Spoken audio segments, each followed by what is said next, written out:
Hello friend, स्वागत है आपका रैपिड सक्सेस पॉइंट में।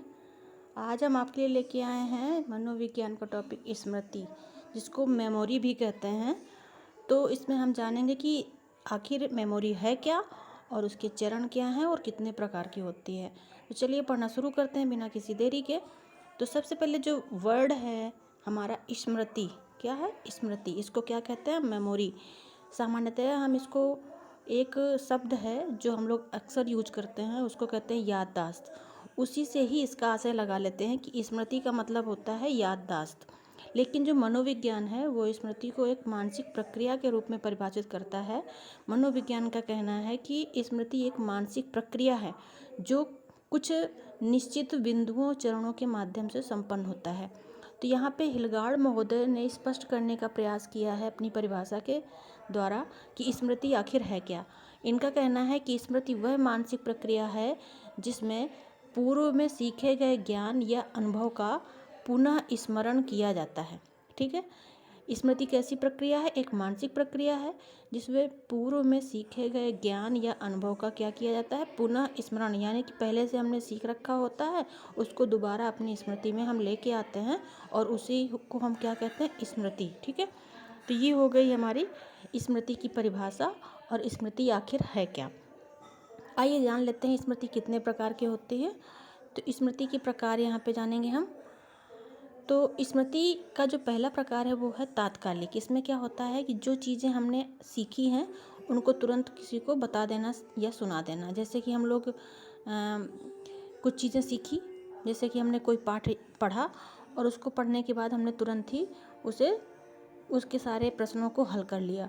तो ये हो गई हमारी तात्कालिक बुद्धि या तात्कालिक स्मृति, बुद्धि नहीं स्मृति। ठीक है, फिर होती एक दीर्घकालिक, एक ऐसी स्मृति जो लंबे समय तक हमारे मस्तिष्क में बनी रहती है।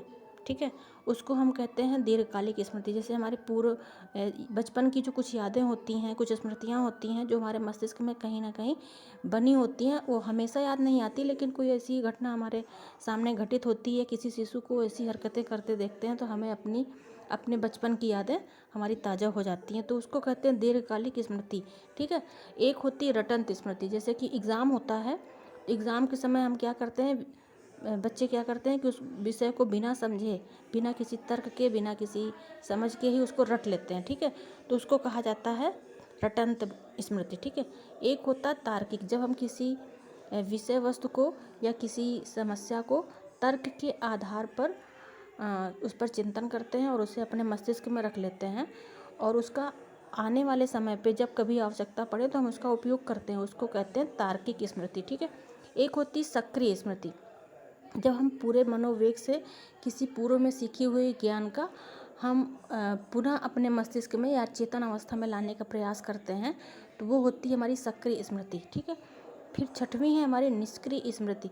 ऐसी स्मृति जिसमें बिना किसी प्रयास के ही कोई चीज़ हमें याद आ जाती है, उसको कहते हैं निष्क्रिय स्मृति। ठीक है, जैसे कोई हमारे अनुभव होते हैं, जीवन के अच्छे या बुरे अनुभव होते हैं, उनको हम याद करना नहीं चाहते हैं, लेकिन अचानक ही ऋतु के आधार पर या किसी घटना या किसी, हम कभी कभी मूवी देख रहे होते हैं तो हमारे पूर्व के घटित कोई घटना याद आ जाती है, तो वो निष्क्रिय स्मृति थी, उसे हम याद नहीं करना चाहते थे लेकिन वो मस्तिष्क में अनायास ही आ जाती है, तो उसको हम कहते हैं निष्क्रिय स्मृति। ठीक है, क्योंकि उसको हमने याद करने का प्रयास नहीं किया और वो अपने आप ही आ गई। ठीक है, एक होती है यांत्रिक स्मृति। यांत्रिक स्मृति में क्या होती है, जो हमारे हाथ पैर होते हैं, हमारे शरीर के जो अंग होते हैं, वो जब किसी कार्य को करते रहते हैं तो उनकी आदत पड़ जाती है उनको करने की। ठीक है, और हम दिन में अंधेरा हो या उजाला हो, नींद में भी होंगे तो भी वो हमारे हाथ पर उसी प्रकार से काम करेंगे। जैसे हम सपने में भी कोई खाने की कोई चीज़ देखेंगे तो हम उसको नाक में या कान में नहीं ले जाएंगे, हम उसको कहाँ पे ले जाएंगे? मुंह पे ही ले जाएंगे खाने वाली चीज़ों को।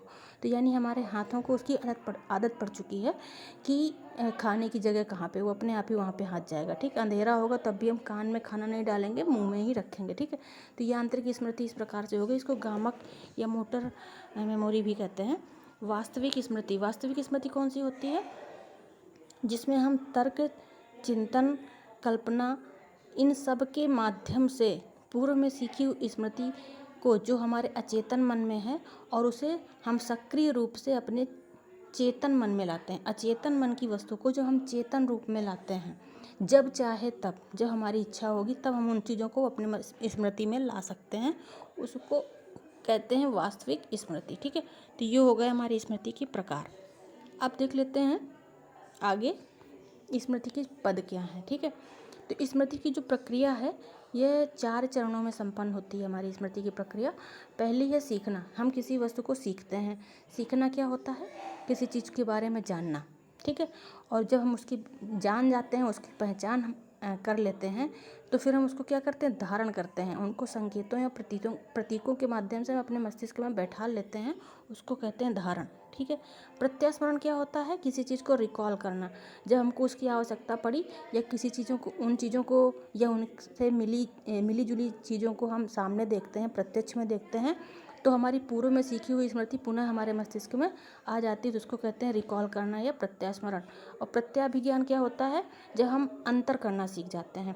जैसे हमने जब शिशु, आपने पढ़ा है, शिशु किसी चीज़ों को देखता है तो पहले उसे पता नहीं होता ये क्या है, धीरे धीरे उसकी स्मृतियाँ बनना शुरू होती हैं और वो पता कर लेता है कि एक समान भले ही देखने में लग रही हूँ, लेकिन मेरी मदर कौन सी है और मेरा पिता कौन सा है। पुरुष कई होंगे घर में, लेकिन वो मदर और फादर में डिफरेंस करना सीख जाता, तो इसको कहते हैं प्रत्याभिज्ञान। तो ये था हमारा स्मृति का टॉपिक। आपको कैसा लगा बताइएगा। आप अपने विचार कमेंट बॉक्स में ज़रूर दिया करिए कि वीडियो कैसा लगा। मिलते हैं नेक्स्ट वीडियो में, तब तक के लिए बाय, टाटा, टेक केयर।